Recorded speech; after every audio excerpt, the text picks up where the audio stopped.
reunions, weddings, company parties. All events you want to look your best at, but in order to look your best, you have to feel your best. And maybe as time has gone by, things have gotten a little more wrinkly, a little more saggy. There's help for that. But you can't think you're going to go into the office and walk out the same day with everything the way you want it to be. Dr. Paul Stanislaw is here to talk about the importance of planning ahead. Thanks for coming in. We appreciate that. Thanks for having me. So we need people to know that there's actually a process, because they might just think, all right, I'm going to do this. I'm going to get some Botox. And they don't realize they got to plan ahead. Correct. It doesn't happen quickly, and there's always the risk. With any of the injections, there's a risk of bruising. So. All right, now, so the treatment plan is established, and then you're going to get quotes for surgery and estimates for non-surgical procedures. What are we talking about in terms of non-surgical procedures? Injections like Botox or Dysport, injections like fillers, Juvederm, Restylane, those types of products. All right, now, I'm going to be honest with you. I've had a little Botox in my day there, Doc.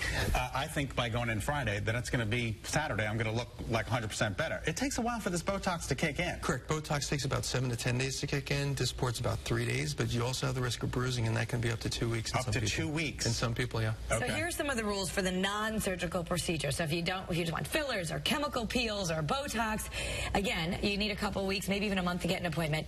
There's going to be a follow-up appointment, which isn't going to be for another 2 weeks till after the first procedure. Right. So for the more complex injections, or like if we put fillers around the eyes and stuff, those patients always come back 2 weeks later because we can still mold it, we can still shape it. Oh, seriously? Yeah. Okay. Yes. And if, like, she says sometimes I look like Dr. Jekyll when sometimes it needs a little adjustment. Right. Like, so if something needs a touch up, you're going to do it. But you always okay. That's good to know that you always schedule a follow-up. Let's look at some pictures though, because it can be quite effective. Here's crow's feet before and after.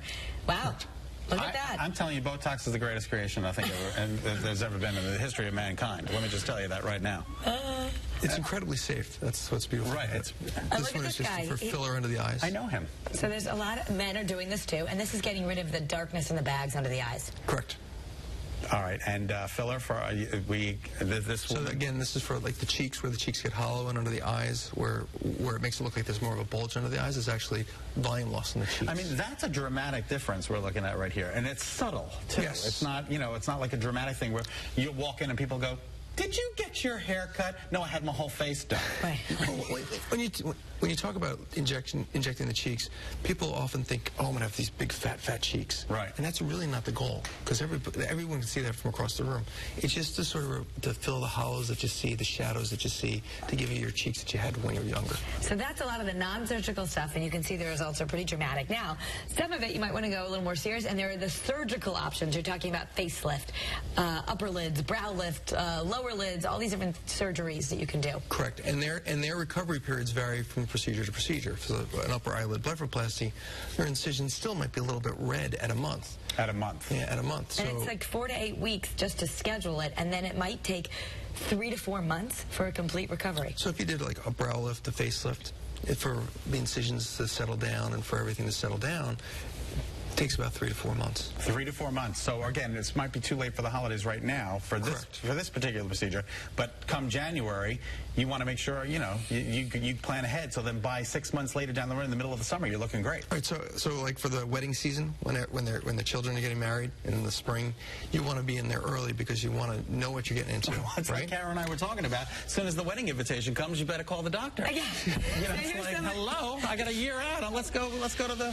We've got some pictures. So you've got, this is where the under the eyes and the neck were all fixed. Wow, what a difference. That is unbelievable. Before and after there, wow.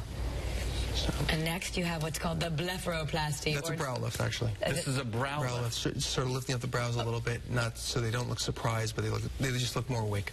Isn't that amazing? I love that. And this is? Facelift, neck lift with some filler.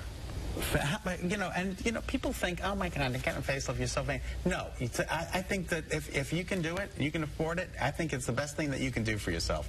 It's your appearance. It's the way you look in the mirror when you start feeling. When you look good, you feel good. And it just makes it's a remarkable difference. Yeah, for those who want to, and for people who are just getting into it, though, there are so many non-surgical things that you could start with. There's lots of options. Lots of options. And where's your office is? Avon, 35 Nod Road in Avon. Okay, 35 Nod Road in Avon. And what are people doing the most? What's the number one thing that they're doing the most? The number one thing that I do is I do filler under the eyes and the cheeks. Okay. Because that has the most value. it has the biggest impact because people want to look at your eyes, and the better I frame your eyes, the better, the younger your whole face looks. Okay. And the downtime is really very short. And it bears to say that when there's all these different 800 numbers, things you can call. You're a double board certified doctor. Having someone who really knows what you're doing right here in your own community can really make a difference. All I do is facial plastic surgery. That's unbelievable. That's it. Nothing. I have everything here up. Everything from here up. But you also did save my life by finding a mole that turned out to be melanoma. Yeah. So I'm grateful to you. Thank you. Yes. Go to him. You never know what's going to happen. For more information on Dr. Stanislaw and how he might just be able to help you, just head to his website. It's StanislawMD.com. And he might also add he's one of the best-looking doctors I've ever seen. He's very nice. He is very nice. Thank you, Dr. Just Stanislaw. throw that in there. Might as well. All right, coming up.